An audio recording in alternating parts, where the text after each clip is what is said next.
Picture a business with no cash register, no chef, and sometimes no one standing behind a counter at all.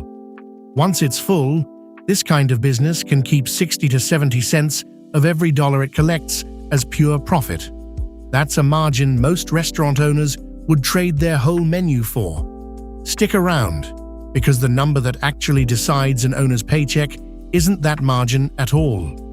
I'm the host of Financially Astute, and every episode I open one business's real books so you can see what ownership actually pays.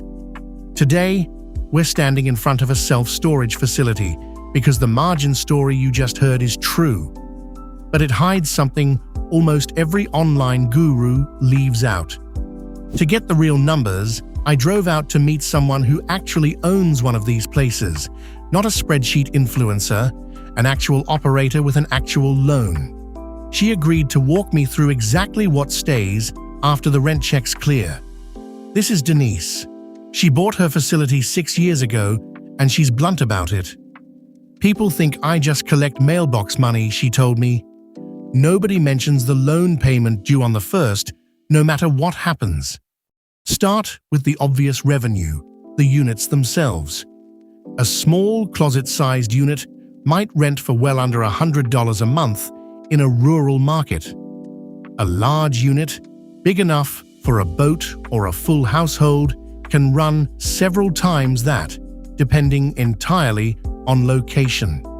Then there's outdoor space nobody thinks about first, covered and open parking for cars, boats, and RVs. It costs Denise almost nothing to stripe a gravel lot, and it fills a real need in towns where zoning won't let people park a camper in their own driveway. Climate-controlled units are the upsell. Same square footage but temperature and humidity control for people storing furniture, electronics, or documents, and tenants will pay a real premium for that peace of mind, often well above the standard drive-up rate. Almost every tenant also gets offered a monthly protection plan or storage insurance add-on. Denise doesn't carry that risk herself. She earns a commission on it, and across hundreds of units, that small recurring fee adds up to real money every single month. Add late fees, administrative fees, and the mandatory disc lock she sells at move-in, and you start to see the pattern. None of these line items look big alone. Together, they quietly pad the bottom line every month. Some facilities also run a small retail counter, selling boxes, tape, and locks to anyone moving in the door, storage customer or not. It's a modest stream, but it costs almost nothing to stock, and it's pure margin on top of rent. And when a tenant stops paying and disappears, most states allow the facility to place a lien and auction off whatever's inside after proper notice. It's not the main event, but it recovers losses instead of eating them entirely. Rent isn't fixed forever either. New tenants often get a move-in special. Then existing tenants see gradual rate increases the longer they stay, because moving your stuff out is a hassle people avoid. Demand also swings with the seasons and with the local economy. So the revenue side looks great on paper. The real story is how you got into the building in the first place, and there are 3 very different paths in. Path 1 is ground-up construction. Buy raw land, pour concrete, put up steel. You control the design completely, but you're paying for land, permits, grading, and a build from nothing, which takes real time before a single unit earns rent. Cost per square foot varies a lot by format.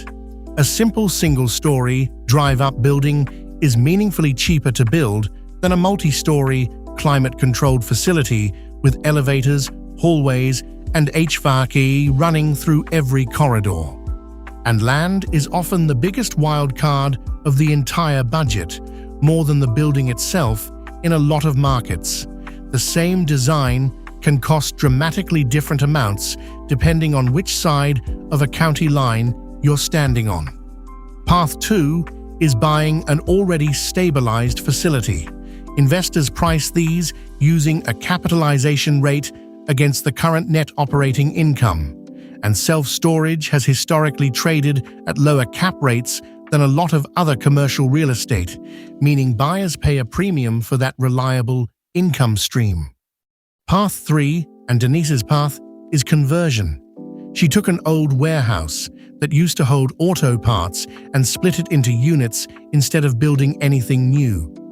It's often the cheapest way in, but you're stuck working with whatever structure you found.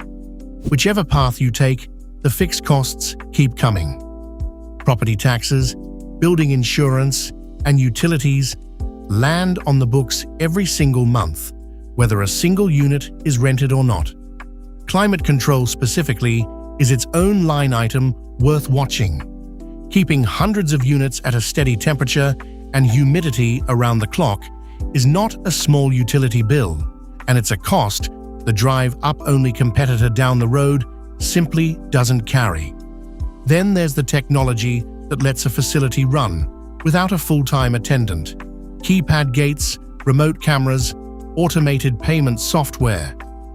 It's what makes the high margin possible. But licensing that software and maintaining the security system is a real recurring cost, not a one-time purchase. And marketing isn't optional anymore. Large, publicly traded operators spend heavily on search ads and pricing technology, and an independent owner has to spend real money just to show up in the same search results.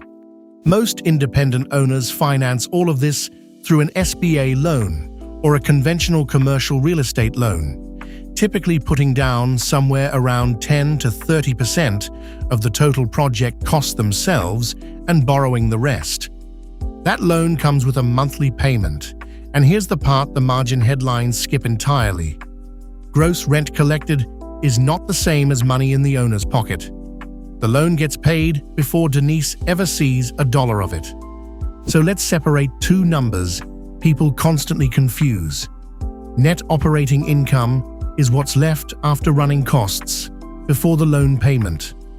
Owner take-home is what's left after that loan payment, and after any pay Denise draws for her own time.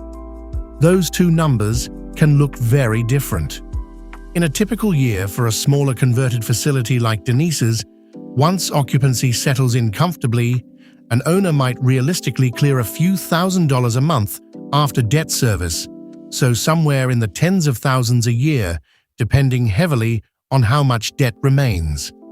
Now, the best case, a larger, well-located facility that's fully stabilized, or one where the loan is paid down or paid off entirely, can push owner take-home dramatically higher into a comfortable full-time income or beyond, purely because so much less of the rent is going to a lender. The same physical facility can look completely different depending on the year. Year 1, with heavy debt and half-empty units, an owner might barely break even. Year 5, stabilized and seasoned. That same building can be quietly generating serious cash. This is the tension the margin headlines never mention. Self-storage really can run at a 60 or 70% margin at the facility level. But leverage means most of that margin, in the early years especially, is going straight to the bank, not to the owner. None of these figures are a promise of what you'd earn. They're a picture of how the math works, and this is education on running the numbers, not financial or investment advice. So who should actually pursue this? Someone with access to real estate scale capital, or the credit to secure serious financing, and the patience to sit through a multi-year stabilization period before the income looks like anything special. This is closer to being a landlord than running a hands-on small business. You're managing a building and a loan far more than you're managing daily customer interactions. It is the wrong move for anyone who needs income fast. Between construction or acquisition, then lease-up, then stabilization, meaningful take-home can be years away, not months. It's also wrong for anyone who can't stomach vacancy risk or a fixed loan payment showing up whether tenants show up or not. A slow lease up with a big loan behind it can be a genuinely stressful stretch. And be honest with yourself about the word passive. Automated gates and software cut down the daily grind enormously, but someone still has to handle delinquent tenants, maintenance calls, and rate increases. It's low effort, not zero effort. Competing against large, publicly traded operators also means an independent owner rarely wins on price alone.